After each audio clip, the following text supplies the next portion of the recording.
नाज़रीन, इन वक्त आऊँ टनोलियार जी टाउन कमेटी सुल्तानाबाद में मौजूद आहियां, जिते 4 वार्डन ते मुश्तमिल ही टाउन कमेटी है। इनमें जेको आहिनि सालाना जेको आहिनि 3 करोड़ 70 लख रुपए जो सालाना बजट है, जेको काउंसलरनि ऐं चेयरमैननि जी में पाण में इख़्तिलाफ़नि जे करे हू जून खां वठी अञा ताईं हू बजट पेश न थी सघियो आहे, जंहिंजे करे जेको टाउन कमेटी जी जेको आवाम आहे हिते जेको आहिनि मच्छरमार स्प्रे आहे ऐं ॿिया तरक़ियाती कम आहिनि हू न थी रहिया आहिनि, जंहिंजे करे हिते जेको इलाइक़े जा जेको रिवासी आहिनि सख़्तु परेशान आहिनि।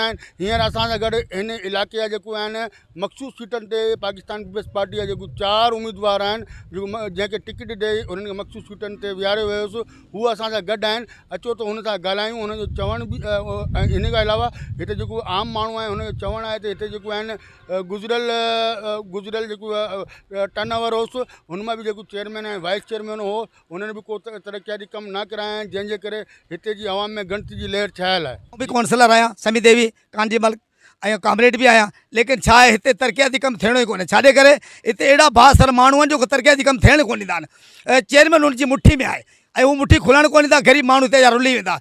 टाउन सुल्तानाबाद में कमु तरक़ियाती थियणो ई कोन्हे। केतिरो आवाज़ उथारे होॾां होॾां कंदा त वध में वधि इहो ई कंदा, काउंसलर खे ॿधाए छॾंदा, काउंसलर खे पुलिस जे हवाले करे छॾंदा। हिते उन माण्हुनि खे आज़ादी आहे कोन्हे। इन सब हथ पेर ॿधल आहे। असीं आज़ाद अॼु बि आज़ादु कोन आहियूं। ई ॻाल्हायूं पिया, पर थोरी देरि खां फ़ोन अची वेंदो, बाबा हिननि खे ॿधे वञो न हेॾा करियो। इहो बि तव्हांखे चई था छॾियो। महिरबानी करो ख़ुदा थोरी नज़र रखो, ग़रीबनि ते हथु रखो। वधि में वधि असीं अक़लियत जा माण्हू आहियूं, चूंडियल नुमाइंदा आहियूं। टाउन खटियो आहे, चेयरमैन बि असां ठाहियो, काउंसलर बि असांजा आहिनि, हिते अक्सरियत बि असांजी आहे, लेकिन असांजी इज़त टके जी कोन्हे।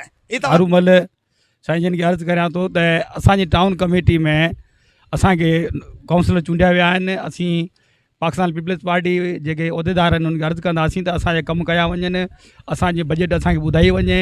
सालियाना 3 करोड़ 70 लख रुपया बजट आई, उहो अलाए केतिरा 4-5 सालनि जो कोई हिसाबु कोन्हे। असांजे ॻोठु क़दीमी ॻोठु मिसरी भील, हींअर पोलिंग स्टेशन आहे असांजे ॻोठ में, ऐं उते बि स्कूल दीवार का शइ कोन्हे, उनको भंगी आहे न, मच्छर दवा आहे न, को का ग़रीब माण्हुनि जो सर्टिफिकेट बर्थ सर्टिफिकेट उहो ठाहिण लाइ असीं 1500 रुपया ॾियूं था, उहो बि 15 ॾींहं कोन थो ठहे टाउन में। ऐं खीमो कची टाउन कमेटी सुल्तानाबाद ते मेंबर आहियां पाकिस्तान पीपल पार्टी जो, ऐं हिते को तरक़ियाती कमु कोन पियो थिए।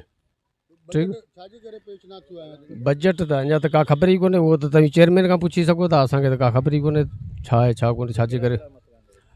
नाज़रीन, तव्हां हिते टाउन कमेटी सुल्तानाबाद जे 4 जेको काउंसलर आहिनि मख़सूस सीट ते जेको जंहिंखे पाकिस्तान पीपल्स पार्टी जी जेको क़यादत आहे उन्हनि खे टिकटूं ॾिनियूं आहिनि, उन्हनि जेको दाऊं ॾिनियूं आहिनि उहो तव्हां ॿुधियूं आहिनि। उनजो चवणु आहे त टाउन कमेटी सुल्तानाबाद में सालाना 3 करोड़ 70 लख रुपए जो जेको सालाना बजट आहे, जेको चेयरमैन ऐं वाइस चेयरमैन अञा ताईं उन बजट खे पेश न कया आहिनि, जंहिंजे करे हेॾी टाउन कमेटी जी जेको आवाम आहे उहो मुसलसल मुख़्तलिफ़ तरक़ियाती कमनि ऐं जेको हिते जेको मच्छरमार स्प्रे आहे ऐं ॿियनि सहूलियतनि खां महरूम बणियल आहे, जंहिं ते हुननि मुतालबो कयो आहे त फौरी तौर ते टनोलिया सुल्तानाबाद जी आवाम खे रिलीफ ॾियण लाइ हिते जा जेको आहिनि चेयरमैन खे पाबंद कयो वञे त उहो फौरी तौर ते हिन बजट खे मंज़ूर करे आवाम खे रिलीफ ॾिनो वञे।